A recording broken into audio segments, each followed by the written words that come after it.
যে পত্রিকা থেকে এই নিউজটির সূত্র, এই পত্রিকার উপর আওয়ামী লীগের কোনো ভরসা নাই, বিএনপিরও আজকাল একটু কম ভরসা আছে। পত্রিকাটার নাম হচ্ছে আমার দেশ, আর আমার দেশ মানে মাহমুদ ভাই। তিনি বেশ কিছু চাঞ্চল্যকর তথ্য সবসময় তার পত্রিকায় প্রকাশ করেন, আর বেশিরভাগ নিউজই থাকে ভারত, তারপর হচ্ছে ধরেন আওয়ামী লীগ। এখন তিনি আজকে যে নিউজটা তার পত্রিকার লিড নিউজ হিসেবে আনছেন, এটা অনেকের কাছে বিশ্বাস হয় নাই, আবার অনেকের কাছে হয়তো বিশ্বাস হয়েছে। এখন ঘটনা কি, ডক্টর ইউনূসকে হটানোর পরিকল্পনা নিয়ে শেখ হাসিনা এবং ওনার মেয়ে পুতুলের মধ্যে তর্কাতর্কি হয়েছে। এখন এই তর্কাতর্কির খবর কি, ওনারা কি পাবলিকলি তর্কাতর্কি করছেন কোনো রেস্তোরাঁতে বৈশা, অথবা সামনে নেতাকর্মীদের নিয়ে মাঝি কথার কথা ধরেন তর্কাতর্কি করছে? এটা তো আমরার মা না, হ্যাঁ আমরার মায়েরা না, জিয়াত্রে লো ভালো হইতে না কইলাম একেবারে সুইরালাম তো পাশের বাড়ির চাষি জেডিরা শোনে।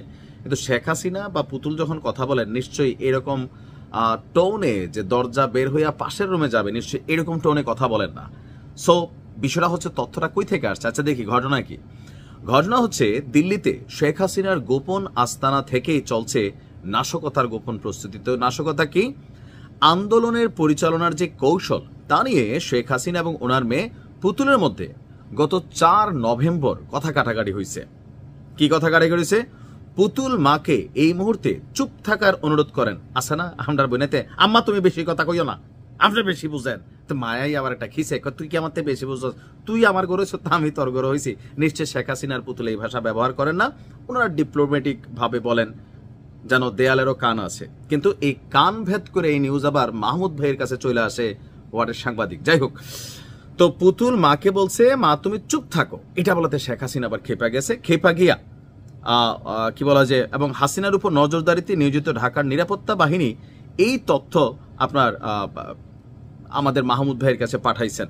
নির্ভরযোগ্য সূত্র বলছে দিল্লির আভিজাত লুটিয়েন্স বাংলো জোনে ভারত সরকারের দেওয়া সুরক্ষিত একটি বাড়িতে শেখ হাসিনা বসবাস করছেন এবং ওনার মেয়ে সাইমা ওয়াজেদ পুতুল সার্বক্ষণিক ওনার সাথে আছেন। বাসভবনটিকে কার্যত একটি ওয়ার রুম হিসেবে ব্যবহার করা হচ্ছে। এখানে নিয়মিত শারীরিক চেক আপের জন্য চিকিৎসক, নার্স, বড় কোনো সমস্যা দেখা দিলে বিশেষজ্ঞ চিকিৎসকের ব্যবস্থা নরেন্দ্র মোদী করে দিয়েছে। এছাড়া ওই বাসায় থাকছেন ভারতে দায়িত্ব পালন করা সাবেক একজন হাই কমিশনার, পাশাপাশি ভারতীয় এস্টাবলিশমেন্টের পছন্দ করা একজন আইনজীবী, আইনি ও গণমাধ্যমের বিষয়গুলো দেখভাল করছেন। দিল্লি প্রেস ক্লাবের একজন সাংবাদিকও সহযোগিতা করছেন। তো কারা সেই সাংবাদিক, কোন সাংবাদিক, এটা সম্পর্কে জানা যায়নি। সূত্র বলছে ডক্টর ইউনূসের বিরুদ্ধে আন্দোলন নিয়ে পরিকল্পনা কিভাবে সাজানো যায় এবং দ্রুত সফলতা পাওয়া যায় তা নিয়ে একটা বৈঠক ছিল, এবং ওই বৈঠকে পুতুল মাকে এই ধরনের তৎপরতা বন্ধ রাখার কথা বললে শেখ হাসিনা রেগে যান। এখন এই যে তথ্য উপাত্ত, আমরা মোটামুটি মামের মধ্যে তর্ক বিতর্ক এতটুকু আমরা দেখলাম যে ওই দিন সন্ধ্যা থেকে রাত 10টা পর্যন্ত 4 ঘন্টা ব্যাপী বৈঠক ছিল, আর সেখানে আওয়ামী লীগ এবং আইন শৃঙ্খলা রক্ষাকারী বাহিনীর 10 জন গুরুত্বপূর্ণ ব্যক্তি সাবেক, তাদের মধ্যে এই বৈঠক অনুষ্ঠিত হয়।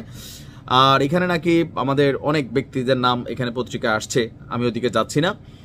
আর সাবেক আওয়ামী লীগের যারা বড় বড় এমপি ছিলেন, লাইক সাইফুল ইসলাম, চট্টগ্রাম মহানগর যুবলীগের সাবেক আহ্বায়ক, অনেকের নাম এখানে সামনে আসছে। তো অর্থ যোগানদাতাদেরও এখানে তথ্যপত্র কালেকশন করা হয়েছে। নাশকতার ব্লু প্রিন্ট, ককটেল হামলা হবে, এগুলো এখানে বলা হয়েছে।